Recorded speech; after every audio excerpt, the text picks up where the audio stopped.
For 17 years, the most powerful banks on Wall Street sent their wealthiest clients to one man. A man who never advertised, who turned people away, who delivered returns so consistent, so perfect, that they defied the laws of finance itself. His name was Bernie Madoff, and when his empire finally collapsed in 2008, it didn't just destroy fortunes, it exposed a question no one wanted to answer. How did the gatekeepers of global finance protect a fraud that was hidden in plain sight?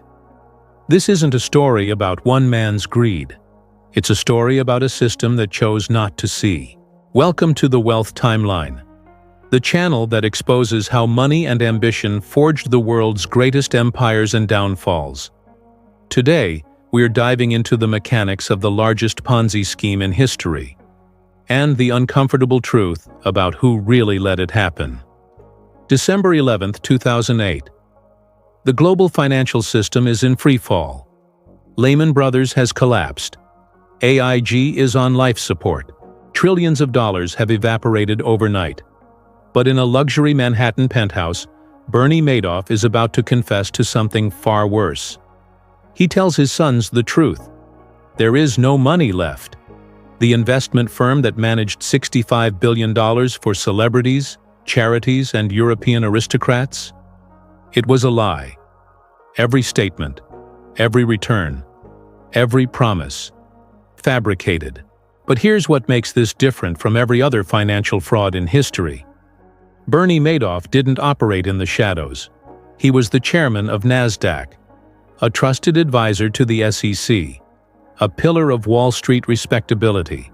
So how did a man at the center of the financial establishment run the world's largest Ponzi scheme for nearly 2 decades, while regulators, auditors, and rival firms all looked the other way? The answer reveals something darker than greed. It reveals complicity. Bernard Lawrence Madoff was born in Queens, New York, in 1938. The son of middle-class Jewish immigrants, he started his investment firm in 1960 with $5,000 saved from lifeguarding and installing sprinkler systems. In those early years, Madoff wasn't running a scam. He was building legitimacy. He pioneered electronic trading, helping create the NASDAQ stock exchange in the 1970s. He served on SEC advisory committees. He donated millions to charities and political campaigns.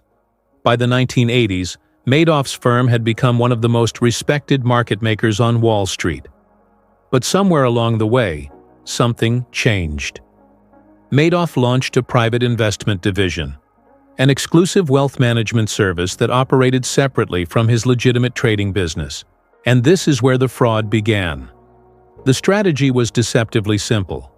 Madoff promised clients steady returns of 10 to 12% annually, not spectacular, but impossibly consistent.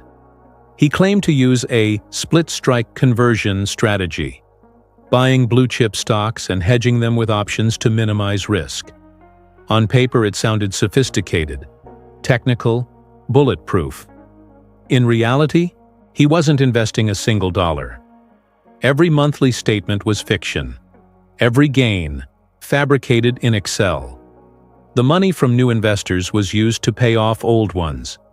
It was a Ponzi scheme named after Charles Ponzi, the 1920s con artist who perfected the formula: use new money to pay old debts.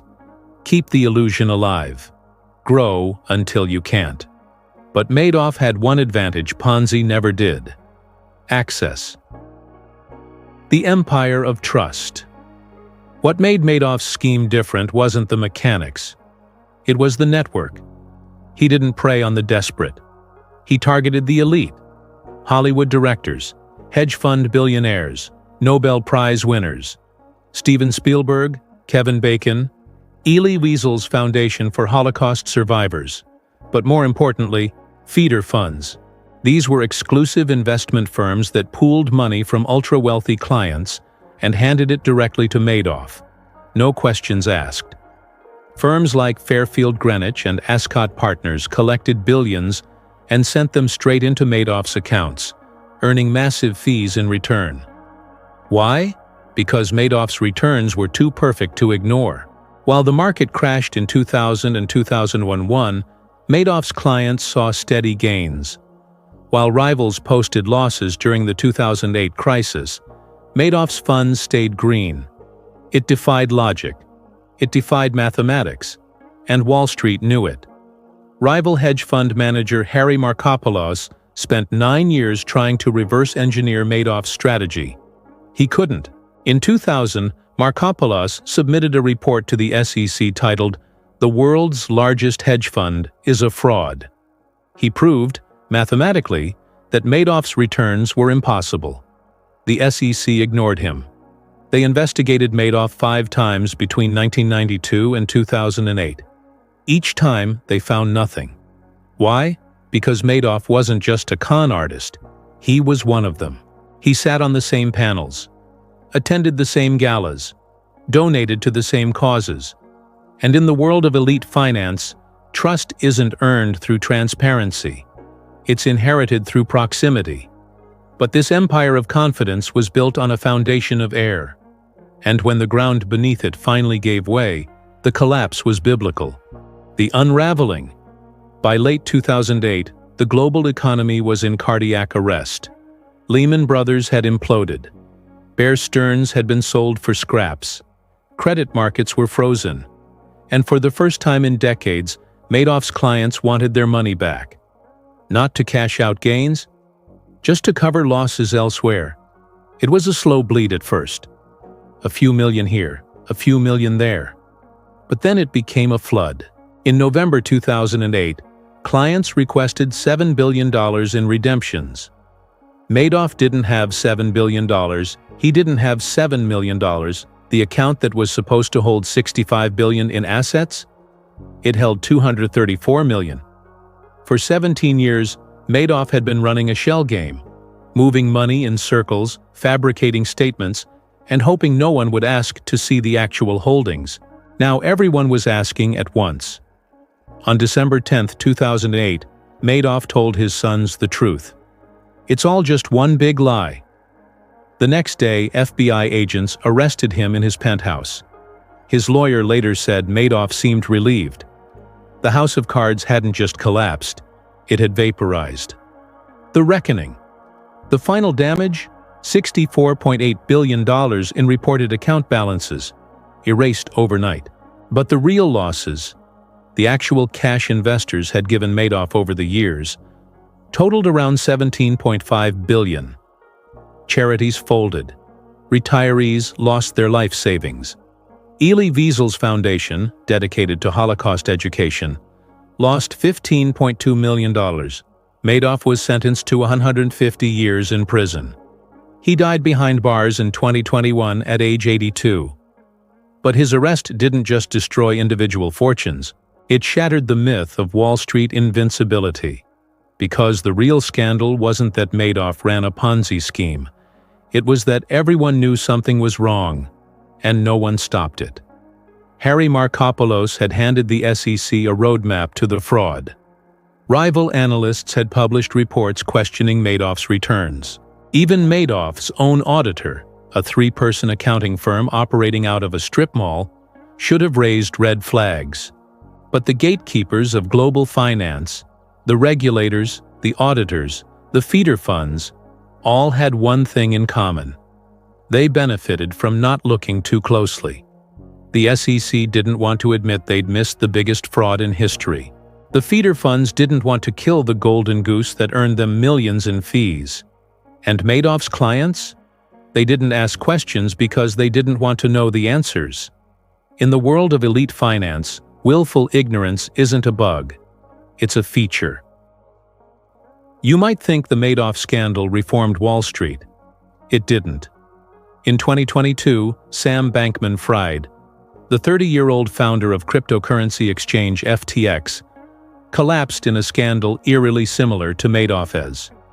He'd been using customer deposits to fund his hedge fund, fabricating balance sheets, promising impossible returns.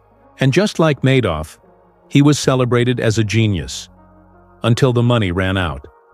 The pattern repeats because the incentives haven't changed. In today's financial system, complexity is a feature, not a bug. The more opaque the investment strategy, the easier it is to hide fraud. The more exclusive the access, the less scrutiny it receives. And when something finally collapses, the architects walk away with golden parachutes, while taxpayers absorb the losses. Madoff's fraud worked because it exploited a fundamental truth about human psychology. We trust systems more than we trust evidence. When someone has the right credentials, the right connections, the right reputation, we assume they've been vetted. We assume someone else has done the due diligence. But in Madoff's case, no one had. And the only person who tried to sound the alarm, Harry Markopolos, was ignored for 9 years, because exposing Madoff meant admitting the system itself was broken. So what's the real lesson of the Madoff fraud? It's not that one man can fool the world. It's that the world often prefers to be fooled, because questioning the system means risking your place in it. And in the world of elite finance, access is everything. Here are the 3 takeaways you need to remember. 1. Consistency is a red flag. In real markets, returns fluctuate. If something delivers perfect gains year after year, it's either a miracle or a mirage. 2. Trust is not the same as verification. Credentials, reputation, and connections can mask fraud for decades. The only real defense is independent scrutiny. 3. The system protects itself first. Regulators, auditors, and industry insiders have every incentive to maintain the status quo, even when the evidence of fraud is staring them in the face. Bernie Madoff didn't just steal $65 billion. He exposed the uncomfortable truth that the gatekeepers of global finance are often complicit, not through malice, but through willful blindness. And until that changes, the next Madoff is already out there, building trust, promising returns, waiting for the inevitable collapse. Because in the world of wealth and power, history never ends. It just changes hands. Enjoyed uncovering this hidden past? Subscribe to the Wealth Timeline and stay tuned. The next revelation could reshape your understanding of how power truly works.